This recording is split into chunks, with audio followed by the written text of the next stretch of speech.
Hi, guys. Happy Tuesday. Welcome to Dharma Talk. I'm Rabia Ilahi, a psychotherapist here in Houston. And for any of you who are joining me for the first time, the word Dharma can mean many things. It can be our purpose, it can be doing the right thing or taking right action. I created Dharma Talk so that I could share with you the truest, most accurate information in areas that we often don't get a lot of information. And that is mental health and how our everyday lives affect our mental health and how the society, the political climate, genetics, health, all of that affect our mental health. And I've been very fortunate to be able to study a lot and be exposed uh, to a wide variety of life experiences and cultures. And so I want to bring the best information to you as I can, and with always guests who have the same intention, which is to give you honest and true and accurate information. I believe that when we're informed and we generally make better choices, and I know that we all would like to get more out of life, more happiness, more peace, more health, more love, more connection. And so this is why we're here. Um, Tonight's show is on domestic violence in the South Asian community. And I know not everyone watching is South Asian, but domestic violence is domestic violence. And the South Asian community has other challenges. First of all, it's the community that I belong to. So it feels very personal to me. We have other challenges like immigration, religion, culture, language, joint family systems, all kinds of things that kind of add layers to domestic violence. So I have two very special guests with me today. The first one, if you've seen the show before, you have met Saima Husseini. Saima is a licensed professional counselor and a supervisor at Hope and Harmony Therapy. She received her Bachelor of Arts degree in communication from Texas A&M in College Station and her MA in educational counseling from the University of Phoenix in Phoenix, Arizona. After completing her graduate degree in Arizona, Saima was also certified as a K through 12 school guidance counselor. And so she got to work with a lot of kids and their families because our kids are affected by the entire family. She has over 10 years of experience working as a therapist in inpatient and outpatient settings in her private practice. She works primarily with adults and couples and families. She applies psychoanalytic and cognitive behavioral therapies. This will all make sense to you guys soon. In her interventions, and her aim is to encourage her clients to find or rediscover their sense of mental well-being and balance. That's Saima. My other guest is new to the show, Miss Sadaf Patel. She's a community coordinator and domestic violence case management director at Anissa Hope Center. She has over 20 years experience as a social worker. And most recently, Sadaf has become the prevention education director at Anissa.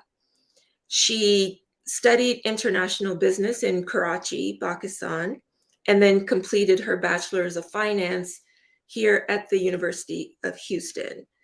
Currently, Sadaf is in the master master's in social work program at the University of Houston. She's the mom of two daughters. So, along with all of that, she moms two daughters and has been married for over 25 years. So, I'd like to welcome Saima and Sadaf. Assalamualaikum. Thank you for having us. Hi. Thank you guys so much for taking time out and being here. So excuse my voice. I've been losing it here and there.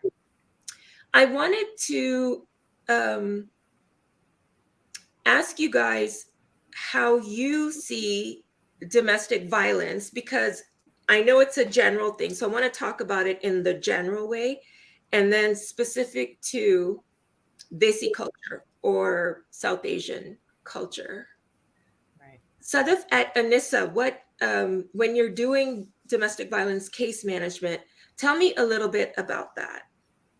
So, first of all, I'd like to start by thanking you for having me on the show.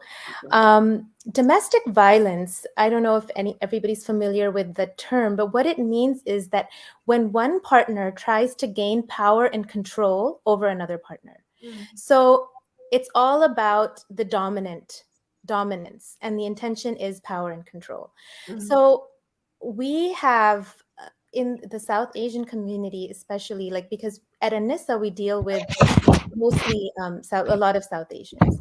And so what we see is a vast array of different kinds of emotional, psychological, physical, verbal abuse. Mm-hmm. It comes in all forms. And what our community or what our culture believes is that mostly physical violence is domestic violence. Yeah. But the pain that is caused by emotional violence can be sometimes, most of the time, much, much worse. Yeah. So we deal with that where, the families of our victims a lot of times don't understand what's going on and why they're feeling the way they're feeling. And sometimes they're very alone. Yeah. And the biggest thing that we've noticed these days, I mean, not these days, for a while now, but what we're really paying particular attention to is the youth. Like you mentioned, I really appreciated you mentioning that, Rabia, because they get lost in translation. They're called the biggest silent victims of domestic violence, and that's for a reason. Whatever happens, whether there's a breakup in the family or whether the family remains together, what the children go through, nobody understands. Yeah. I've had so many women come to me where I'm just like, well, how is your, son or daughter dealing with this? Oh, they don't know. We don't fight in front of them. Mm-hmm. Guess what? Yeah. They know a lot more. And if you don't talk about it with them, like if you act like nothing happened, a lot of times their perception is completely different than what you think. So they might think that it's their fault, that they caused this.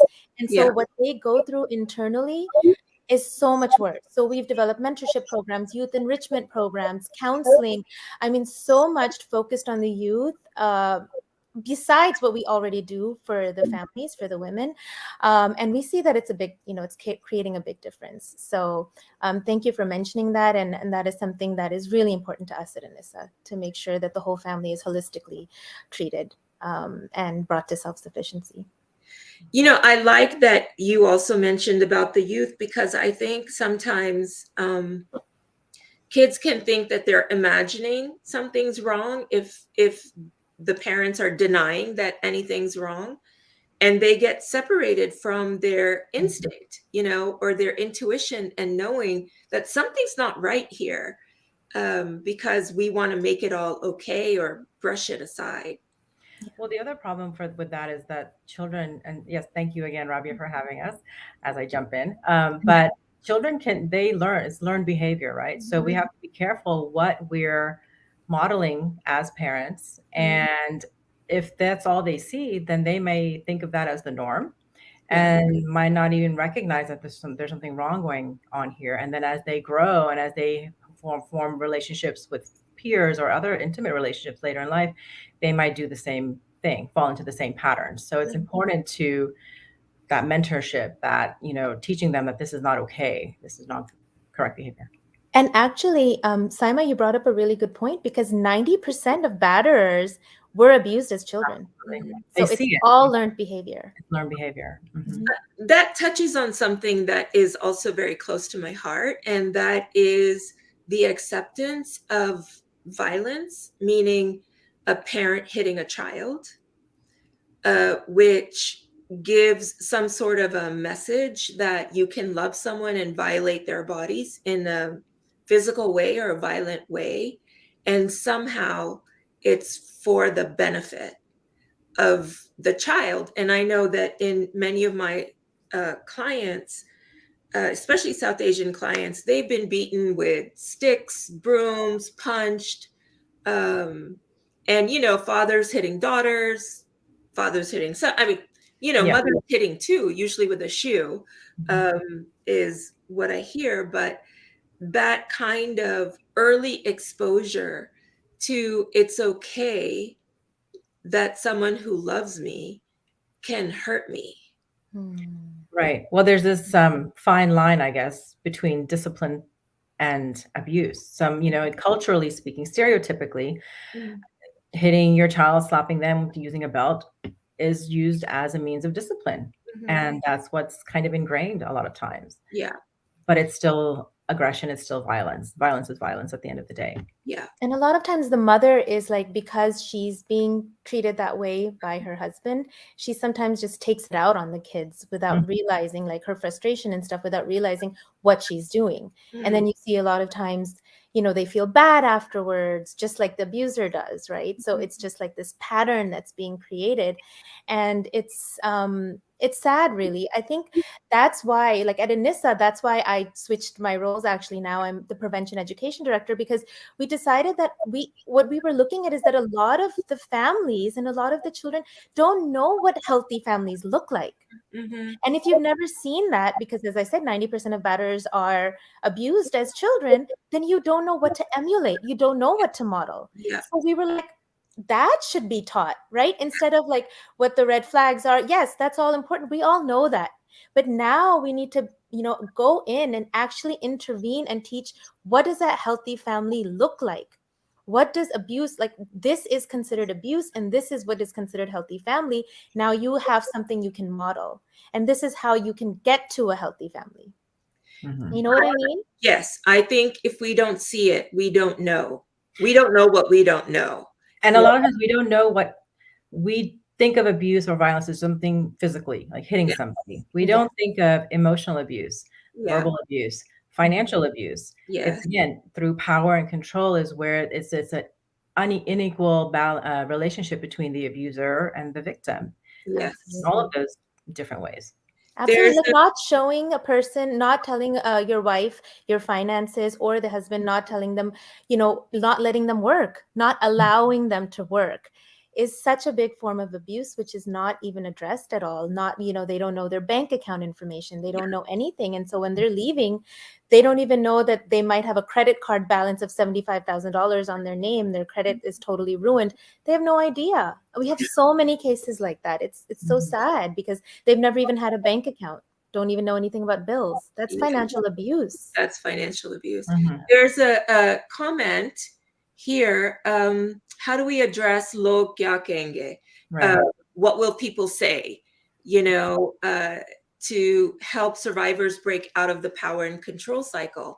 So Mhm. that's an excellent question. That's a prevalent issue because a lot of times women will not come forward. And we're speaking mainly women here, but men also are on the receiving end sometimes, just to Yeah, put that out there. absolutely. But a lot of times, these victims don't come forward because of the shame Mhm. associated with if I say something, speak up, what is that going to reflect on my family, on my spouse, my home life? What does that reflect about me?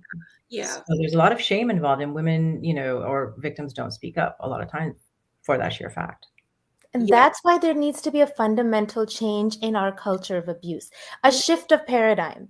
And that is what we are going to work towards. And you'll see, 5 years from now or 3 years from now, we are going to be talking, and it's going to be a complete shift in culture, because that is what we need to turn the tide. We Mhm. need to make it that log, not log kya kahenge, but log help karenge. Like, in the Yeah. sense that people will be like, hey, you shouldn't be tolerating this. Yes. You shouldn't be putting up with this. And that's maybe Or generational. there's a way to work this out. Let's talk and make, communicate better and understand how to live a better life, which it doesn't involve power and control. So it doesn't mean breaking up. And that's what a lot of people think. They think that, oh, if they come to us, it's either leave or stay. They don't think that there's anything else, but there is. That's where therapy comes in, right? Exactly. We can come to seek out professional help to work, communicate, talk through these differences, talk through these misunderstandings, how to let go of past resentments that have built up over years. And there is a way to work through it if both parties are willing to.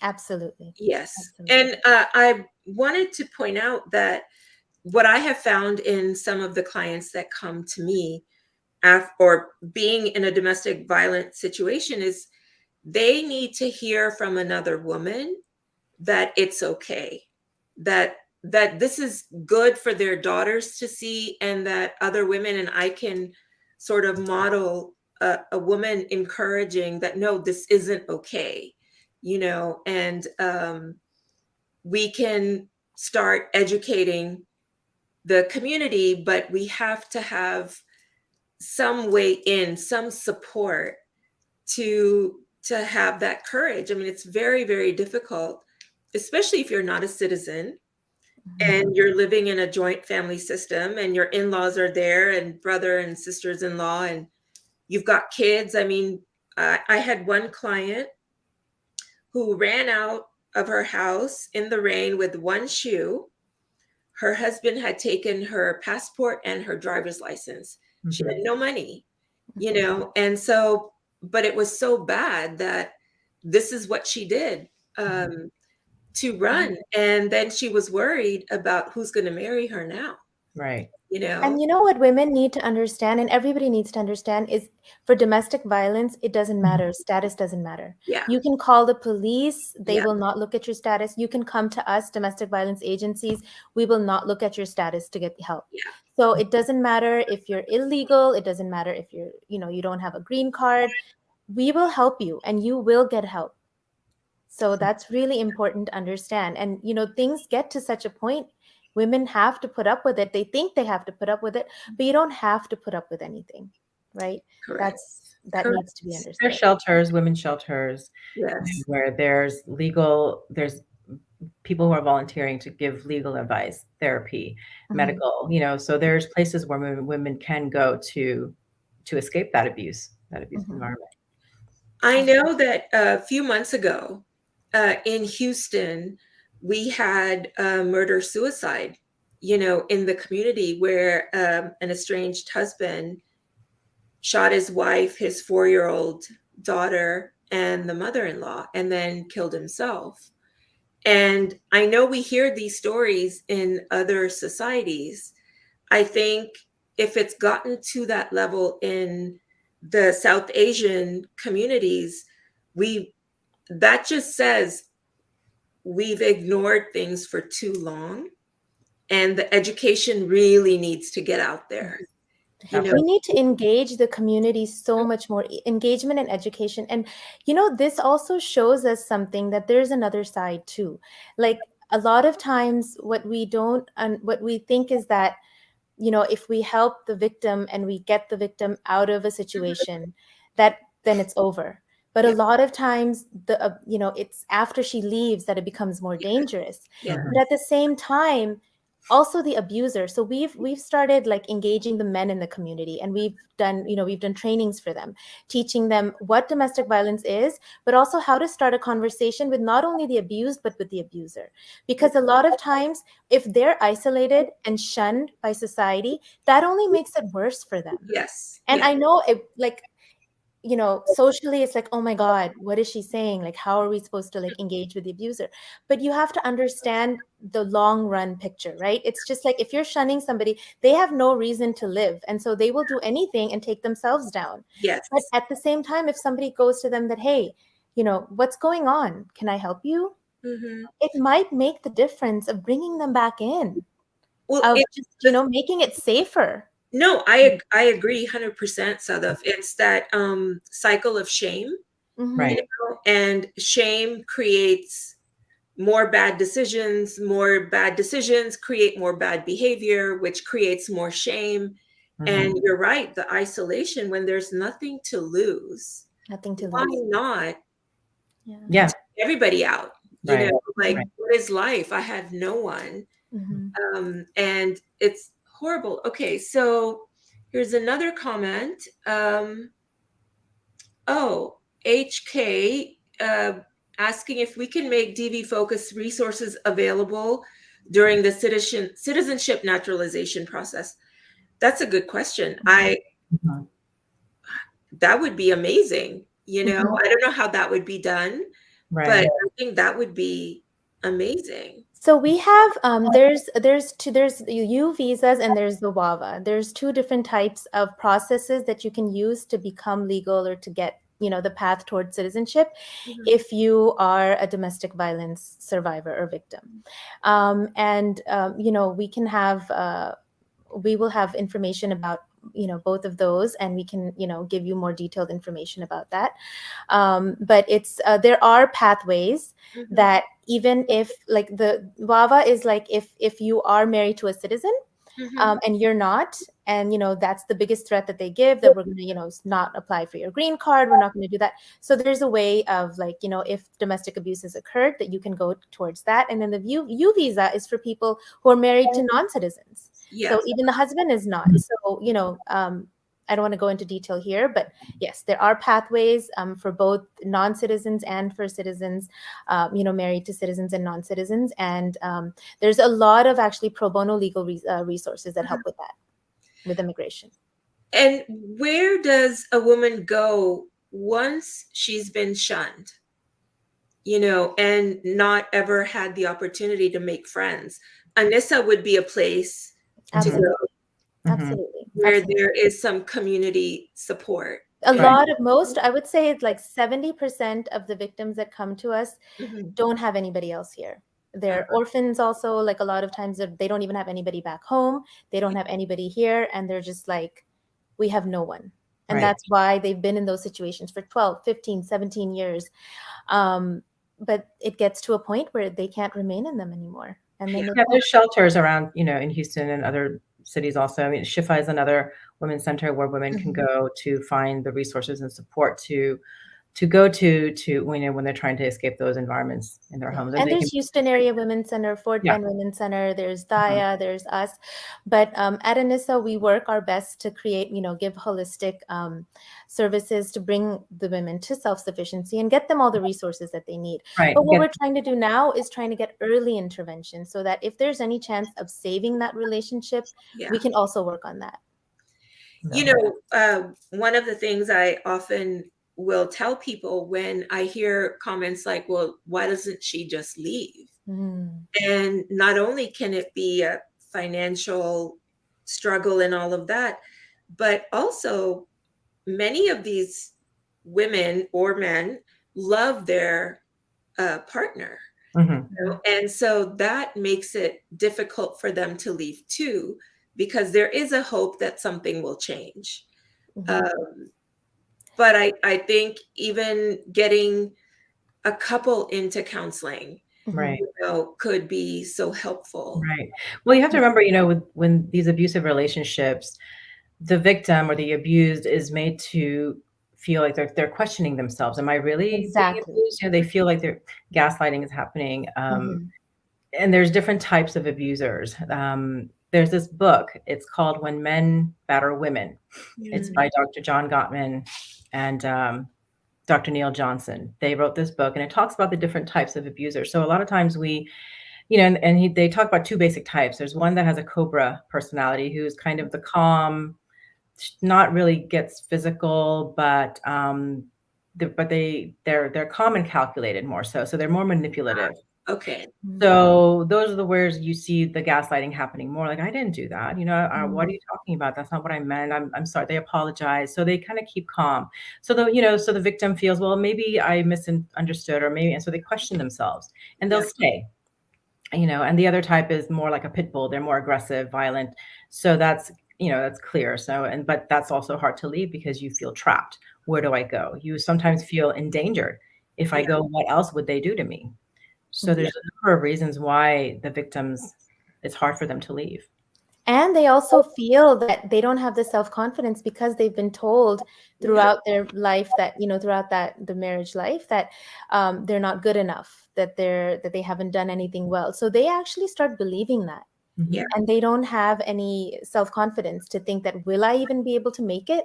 Right. Forget, am I being abused or not? But it's like, will I be able to make it? And a lot of times they think that, our kids need two parents. Mm-hmm. But what they don't realize is that if those parents are constantly fighting and if there's constant abuse going on, it's actually much worse for the kids. The kids would rather be in a safe environment where they don't fear. Right. Even if I have to, oh yeah, go ahead. Well, no, I was just saying that even if those parents say that, no, well, we never do this in front of the kids, or it's behind closed doors, or when they're asleep, kids are smart. No matter how young they are, they absorb the tension in the home. Absolutely. They can feel it. Yeah. The fear, the fear, not feeling safe in their home. Yeah. Mm-hmm. Mm-hmm. Yes. And the importance of early intervention cannot be emphasized. Yes. Like, I can't tell you enough. But from our experience, when people come to us early, we have been able to save those marriages. Mm-hmm. We have our roadmap program where we work, case manage and counsel them, and we work with them with boundaries, managing expectations, and then we get them into couples counseling, and anger management, parental classes, whatever is needed on their roadmap to becoming to get better communication again. Here's a really good question. Razia Natani is saying that the difference between an abusive relationship or an unhealthy relationship, that perhaps education on what the difference is, and how, this is a question I wanted to ask you, what are some signs that happen early on that eventually for many people end up being abusive? Right. We can ignore a little yelling here and there, mm-hmm. but there can be a progression. Absolutely. So when you feel, oftentimes couples come in because obviously they're having some issues that they're struggling with. So, I ask them, how do you define, what's the definition of a healthy relationship? What are some of the fundamentals that we hear about? Love, respect, communication is key, trust, the ability to be your authentic self without having to feel that you have to put on a front or something like that, right? So if you feel that you can't talk to your partner, if you say something, I have to walk around eggshells because what if they think, how will they react if I say this? That's a red flag. If you have to walk around eggshells around your partner. If you can't make independent decisions, yes, it's good to talk through things and have a discussion, but sometimes we can make an independent decision because we trust each other. We know each other. So if these fundamentals are lacking or they're not where ideally you'd like them to be, then maybe therapy would be a place where we can address some of these things before it gets way out of control. And if it's a pattern, if it's a consistent pattern with the intention of control. So sometimes, yes, there's yelling or somebody gets upset, but the intention is not, it's just because you got angry or something, situation happened and then you deal with it. But if that becomes a pattern, putting down, degrading, or, getting upset becomes a pattern. And if it becomes something that you can tell it's just to exert control, then you know that that's only going to get worse. Because it's the intention. It is, you're right, Sadaf, that it is the power and control, right? Power over. And I wanted to get y'all's opinion on this because I find myself saying this more often, that it really is okay not to be married, to leave a relationship that is hurtful, that's abusive. And in one sense, we're very lucky to be in the US where there are different opportunities and support systems, like Anissa or Shifa or Daya, and that it's not this big X, on scarlet letter that gets right. For single. And so I'm curious how you guys talk about that, if at all. Mhm. in your work? Well, we have to consider our own self, and how are we going to maintain our mental health, our emotional health, our physical health and well-being. So if we stay in long-term abusive relationships or toxic relationships, Mhm. our sense of we have a loss of identity that, who we are, we lose ourselves in that. Yeah. We feel powerless. We feel that lack of confidence. How Mhm. can we, if we're a parent, how can we be a healthy parent to a child if we don't have those qualities in us and they're diminishing day by day, month by month, year after year? Yeah. Um, so why is it shunned to walk away from something like that? Yeah. Why don't we empower the victims to say, you know what, it's okay to put yourself first. That's not being Yeah. selfish. Yeah. That's self-care, and Yeah. that's okay. It's a Well, I difference think in cultural mentality. no, it's such a good message to the kids, right? To our daughters that they are important because we take ourselves with importance or treat ourselves with importance, and it teaches our sons that can't, you know, they're important too, and how they behave really does affect an entire community. Yeah. Respect, you It's know. respect, yeah. Mhm. Yeah. And I know this is becoming more commonly spoken about, but our mental health affects our physical health. Absolutely. 100%. Mhm. Absolutely. We see that in our clients all the time. Back problems, headaches, getting sick all the time because they've taken on so much stress and Mhm. so much, demeaning behaviors that it's just overtaken them. I mean, you And, think about yes, right. go ahead, Saima. I was just saying, when you think about what anxiety is, right? Mhm, Anxiety, I mean, we all get stressed when there's something happening.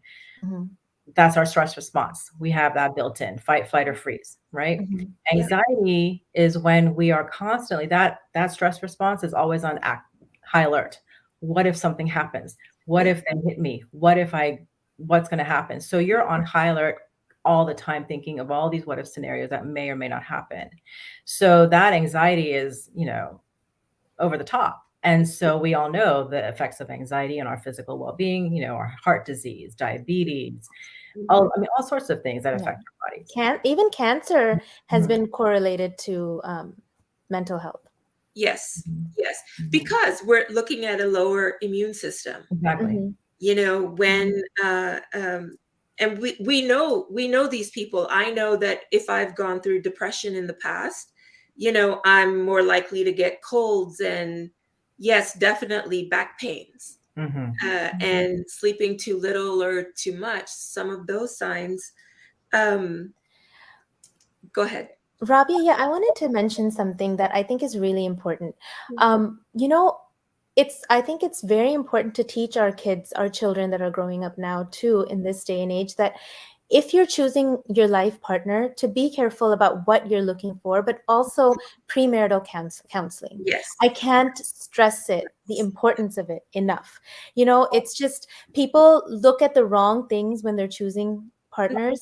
And so really, like, I would say, like, I think I'll do something about an education program on that too. Like, really, it's so important to understand what you need to look for, but also how you guys are going to be as a couple. Yes. People don't understand how important it is Yeah. to actually get that premarital counseling. And premarital counseling is amazing. They talk about situations that, okay, if this happens, how would you react if this? And a lot of times the couple find out at that time that, oh, I never thought about that. Mhm. Yeah. And we're losing, we in this day and age of instant gratification, we Hmm. don't have that same patience or that same sabr, that our parents had, and our kids certainly don't have the same as we do. So it's Mhm. very important. Right. That brings up a really good point, that some of the things that often we value Mhm. for marriage, what looks good on paper, the degrees, the income, the family Right. status. Mhm. All the check boxes. Well, they're Yes. knowledgeable, they're educated, they're Yes. good family, all of that. Yeah. The check But boxes. the day to day of making a relationship and a family work, There's a lot of like minutia, there's drudgery, there's boredom, there's Yeah. repetition, Compromise. lots and lots of compromise. And, I think when I work with couples who are cross-cultural or interracial, they go in knowing that they're different Mhm. and then wanting to learn about each other's culture. But when you have two people of the same culture, even the same sect, Mhm. and the same, they could be cousins, Yeah. and Mhm. they don't go into it with that same curiosity that, wait a minute, Right. what is your idea? What does marriage look like to you? Absolutely. And your relationship dynamics with your parents, Yes, yeah, with the in-laws. yeah, You're not marrying a person. In our culture, you marry Like the a family. family, yeah, right? So a lot of times that isn't discussed. That's not even talked about. And it's a big culture shock because different families live differently and they have different relationship dynamics. yeah, So when you're going into, so that's why premarital counseling addresses and touches upon all of these things. So sometimes we don't realize how important it is to get that education piece of like, what is going to happen, what to expect. mm, Because when you have unmanaged expectations, that's what causes There's a chaos. lot of expectations and assumptions, like you said, they Yeah. could be cousins. And so you assume, well, we come from the same family, we're the same background, so we'll probably be aligned on a lot of things, but that's obviously not the case. You yeah, know, you're still two individual people who have had very, individual settings and environments growing up. So yeah, it's imperative to understand each other. What are those expectations and needs that each of you have and the compromises you're willing to make? yeah, Mhm. Mhm. yeah. And No, boundaries. Boundaries. I know. Our culture, our people do not have boundaries Nope. anywhere. No. Anywhere. And we need to start creating boundaries with any relationship, whether it's friendship, whether you're working for someone, whether it's your husband and wife, and even parents and children. It's Yes. so And that, important. yeah, that goes into that. I see this question by HK about the extended family Yeah. involvement, where boundaries are so crucial. Oh my goodness. I'll tell Oh my you goodness. a funny story. When so I moved here with my entire family when I was quite young, and being having very American type ideals, I wanted my mom to knock on the door before coming in the bedroom. And she was like, "Why? Why do I have to knock on the door to come in the room? This is my house." Mhm. It's like, "Yeah, but there's this sense of, hold on, I need some privacy here." And it seems like a little thing, but this assumption Mhm. that we get to just be in um, someone's space. And Mhm. Mhm. granted, I mean, it was my mom, so it was no big deal. Mhm. But it's sort of along the lines of, it can manifest in so many other ways. Right. Absolutely. But then that goes over from a mother-in-law to a daughter-in-law, Yes. It's the Yeah. same, a lot of times the same dynamic. Yeah. Absolutely. Like what's okay in one family is not okay in another family. Yes. Yeah. Checking phones. I mean, we had a case where he would like literally talk to his sisters about their sex life. Oh my gosh.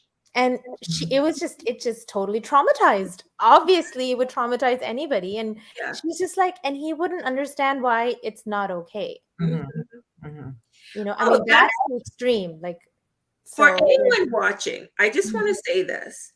Um, whatever partner side you're on, it really is your job to protect the relationship, and not talk about it with your parents or Mhm. siblings, and deal with it with your partner. Mhm. And then if there's something major, or like we're gonna get a divorce or something, you Mhm. may want to involve parents. But we've got to grow up and Mhm. not always go to, we have to protect the relationship, and maybe get advice from a therapist or someone completely outside that isn't going to be judging Mhm. someone that you may decide to stay with, You know, it can be a lot of pressure in an already very pressurized environment. And this is where education again comes in. Like, we need to educate parents that our children are growing up in an individualistic society, and Mhm, that should be cherished, that should be understood and accepted. mhm. And we need to change our mindsets. Again, it's all about perception, right? So something that's okay for one is not okay for someone else. Right, because So, the generation prior, obviously mhm, a lot of them grew up in South Mhm. Asia, and they come from that collectivist, family oriented, where everybody was in everybody's business, and so Yeah. that was the norm for them. Yes. Is what was done. Now it's a different environment, very different culture, Yeah. yeah. and kids growing up here are exposed to that. So we have to adapt and teach them those different ways of living. You know, this thing about our maybe our culture is too sheltered.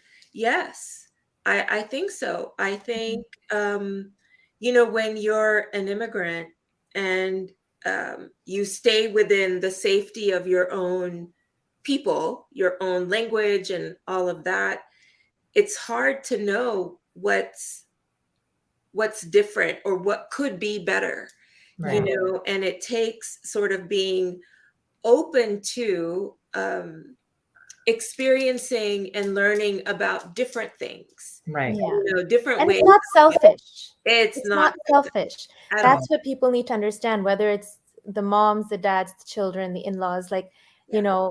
experiencing something new, accepting what's there within your boundaries, within your culture. Just because Yes. you're accepting something doesn't mean that you're overstepping, Yeah. Mhm. Yeah. It's right? growth. I mean, we can It's see it as growth. growth. That's how Yeah. we grow. That's how we evolve, right? We pull Mhm. aspects from different cultures and societies that maybe that wasn't a part of our society, but how was that working for us? If it's not working too well, then we can evolve. We can grow from other cultures and learn from them. Absolutely. So kids don't have to have double personalities where there's something else in somebody in front of someone else and Yes. something else in front of their parents. Mhm. Yes. Accept them for who they are and then learn to like work with that.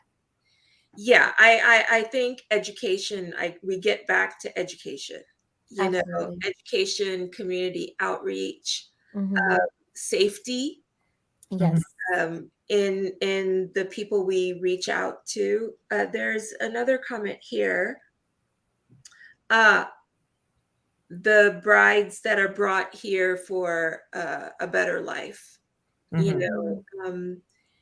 And yeah, Yeah. I think, Sadaf, this goes to what you were saying, that Oh they my don't gosh, we've get seen too so much. many of those lately.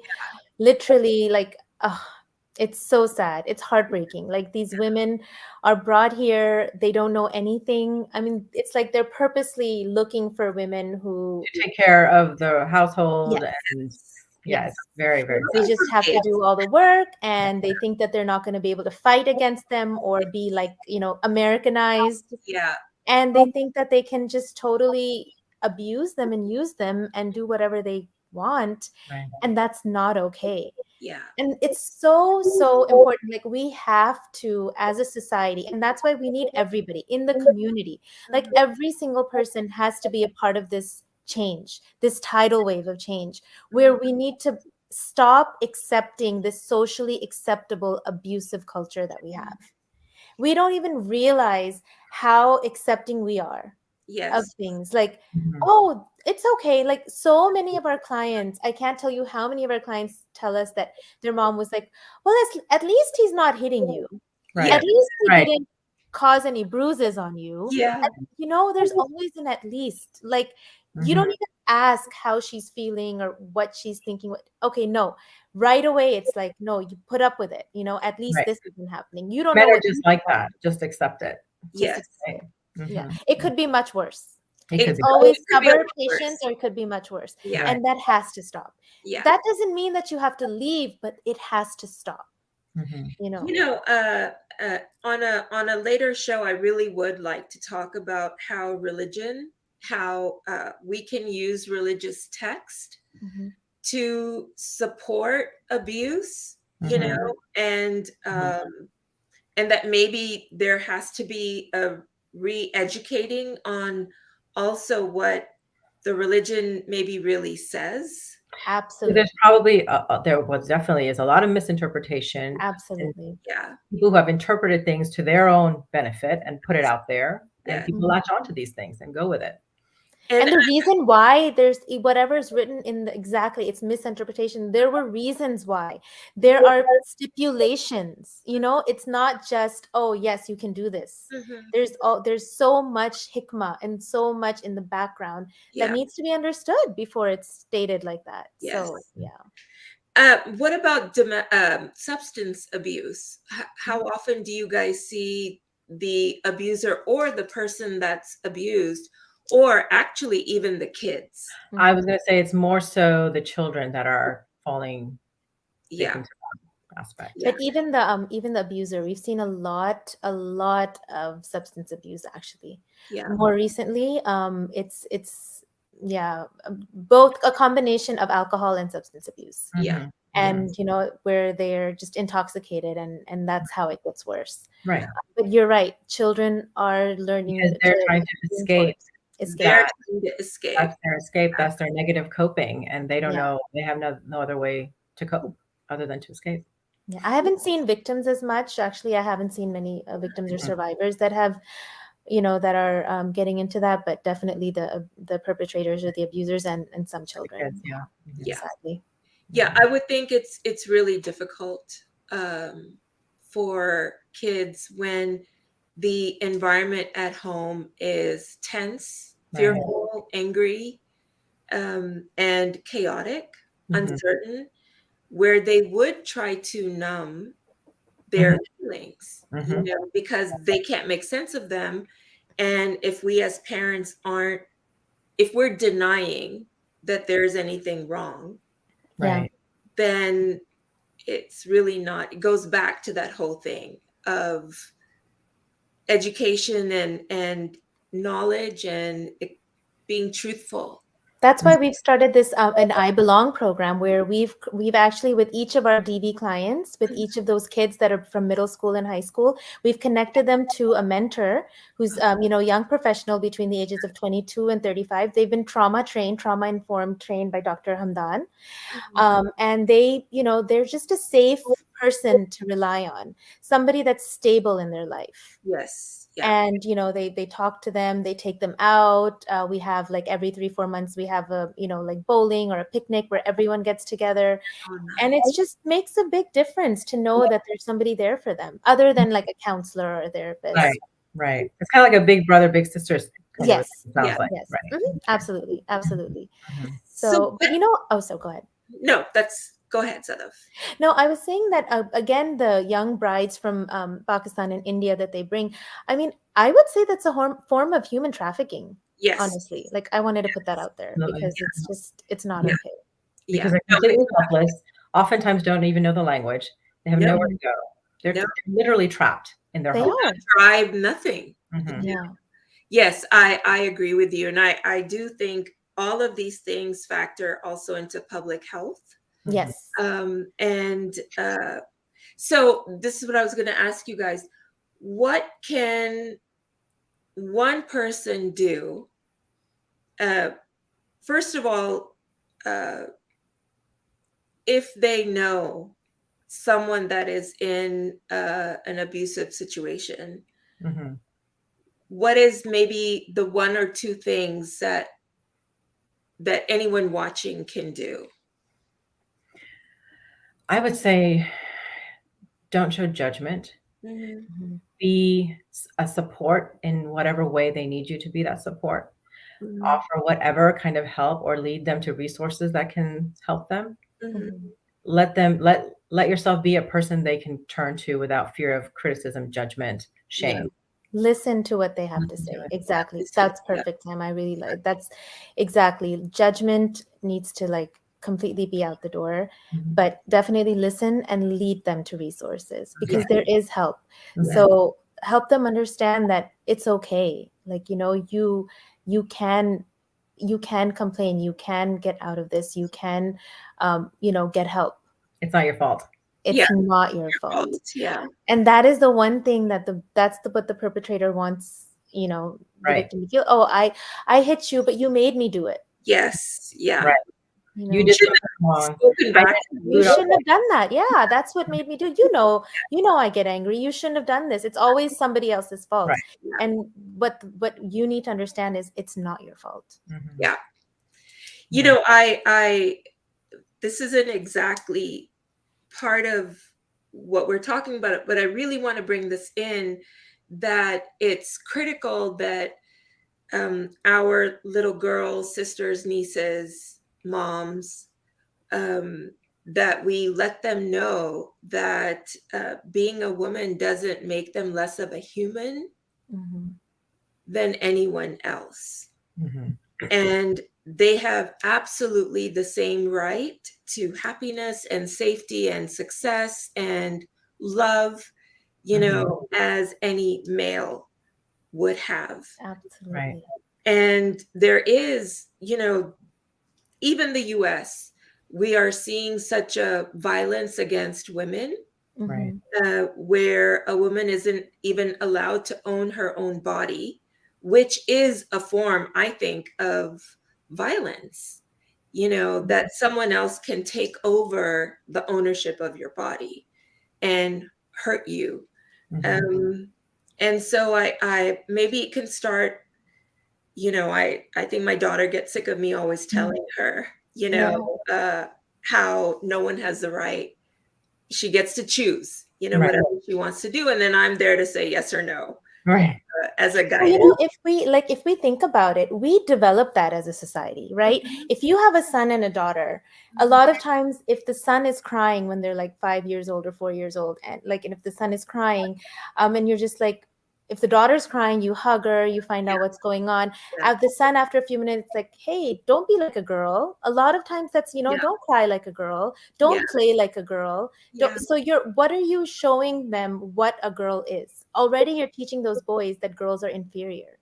And yeah. so that's the mindset that they grow up with, right? If you cry, you're like a girl. If you don't play properly, you're like a girl. You So hit that like means a a girl. girl is less than you. But Mhm. a girl is Mhm. always less than from the Mhm. beginning. And Yeah, that's what has to change. yeah. I wanted to mention another thing that we're doing with the education, Rabia, is Mhm, we're creating community support teams. mhm, And so what we did was we had an engaging brothers team, we had an engaging sisters team where we actually did all of this training. And then every month we're going to be training them on things like emotional intelligence, unconscious bias, mhm, safety planning, boundaries, conflict resolution, so that they can influence their circle of influence. mhm. Because by the time somebody comes to us, it's Yeah, too late to do Right. anything a lot of times. But if they go to their sister or their friend, and mhm. that friend has been trained on how to react properly without showing any bias, any unconscious bias, showing emotional intelligence, telling them how to like get to resources, conflict resolution, Yes, they can start that early prevention. yes. Excellent, excellent point. Yeah, I do believe that these community programs, Mhm. and again, like I had said at the beginning of the show, we're focusing on the South Asian community. This applies to anyone in any situation where they are being hurt or controlled Mhm. and made to feel less than, by someone else, that it's not okay. Mhm. And hitting like a girl, can be quite Mhm. powerful. Right. Yes. Not that girls should hit either. Right. And I think for our sons, for the boys to know that crying is okay. Yeah. You know? We have to teach them that it's okay to express your emotions. Yeah, the Yes. That softer is emotions. right. It's not a weakness to say that you're sad or angry or fearful. Yeah, That Mhm. actually takes a lot of strength to Yeah. show what you're authentically feeling and to say that it's okay. As a boy, you show your feelings. Girls can show their feelings. yeah. There's nothing wrong with that. It's healthy. It's It's it's healthy. unhealthy to suppress your Yes. emotions. Absolutely. Right. 'Cause we're shortchanging the boys too, Mhm. Yeah. by restricting the emotions that they are allowed to feel and express. Mhm. Right. Absolutely. And just So, to add to what you were saying earlier about women having the right to be loved and respected, they also, we need to encourage and empower women. They have a right to speak up. They have a yeah, Mhm. right to say yeah, something and not keep it in, not for fear of that shame or being shunned, to keep quiet in silence and suffer in silence. they have every right to speak up and say something when something's not right.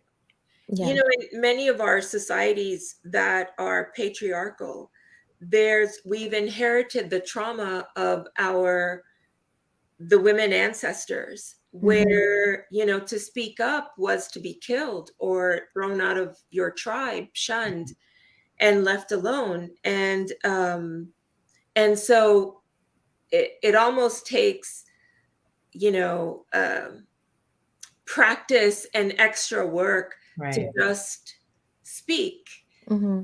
because we've inherited generations of silence. And you Right. can do it with respect. Yes. You can get your point across with respect, and it's okay. I mean, it's necessary, actually. Well, Yeah. right. There's a difference between being aggressive and being assertive. Yeah. Exactly. You have Yeah. to learn how to be Mm-hmm. assertive and Yes. empowered. Yeah. Mhm. And that's great training, I think. Mm-hmm. Mm-hmm. So before we end, what uh, is there anything that each of you is like, if there's one thing you want someone to take away from our conversation, what would it be? That it's okay to get help, Mm, that you're not alone, and that no matter what your situation is, there's something that can be done and it can be made better. yeah. Yeah. I would just remind everybody that we all hold value as human beings. We Yeah. have worth. Mhm. No matter what we've gone through, what we've experienced, you can take a dollar bill, crumple it up, throw it in the dirt, it gets dirty, it gets, wrinkled, but you can still take it into a store and buy something with that dollar bill. It holds value. No matter what you've gone through, what you've been Yeah. told, what experiences you've had, you hold value, and we deserve to be treated correctly. Yeah.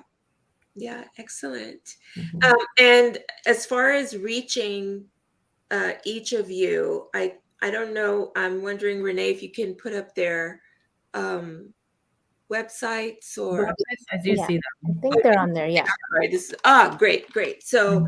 they can reach out to either one of you, and Mhm. I'm sure that there are other uh, Anissas and Shifas and similar organizations in Mhm. other cities and states. Mhm. We're here all in Houston, Mhm. but it's something that more and more communities are setting up uh, Absolutely. around the country. And in Houston, the best part is that we're very collaborative. The domestic violence community, especially, is very collaborative. So we all work together. Oh, We good. definitely have our partners with all the different organizations, and we love working with them. So, Yeah, Right. so it's, yeah, definitely reach out to any one of us.